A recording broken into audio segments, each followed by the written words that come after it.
नमस्कार. होममेड रेसिपीजमध्ये आपले स्वागत आहे. आजच्या रेसिपीमध्ये पावसाळ्यात फक्त 4 महिने मिळणारी पौष्टिक आणि सुपर फूड म्हणून ओळखली जाणारी करटुली भाजीची रेसिपी बघूया.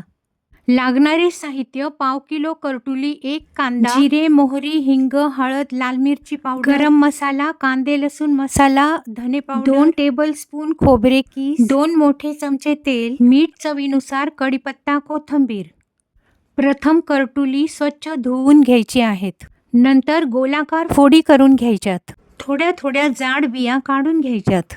कांदा, कोथिंबीर, करटुली कापून सर्व रेडी ठेवायची. गॅसवर कढईत तेल गरम झाल्यानंतर त्यात जिरे, मोहरी, कढीपत्ता, कांदा टाकून कांदा गुलाबी होईपर्यंत परतायचे. नंतर सर्व मिरची मसाले टाकून परतून घ्यायचे. नंतर सर्व करटुली टाकून परतून घ्यायचे. गॅस लो फ्लेमवर ठेवून भाजीवर झाकण ठेवून झाकणात पाणी टाकून शिजू द्यायची. पूर्ण भाजी शिजेपर्यंत गॅस लो फ्लेमवरच ठेवायचा आहे. भाजी अधूनमधून फिरवत राहायची आहे. भाजी शिजत आल्यानंतर त्याच्यात 2 छोटे चमचे खोबरे कीस टाकायचा. करटुली सॉफ्ट झाल्यानंतर भाजी शिजल्यानंतर कोथिंबीर टाकून गॅस बंद करायचा.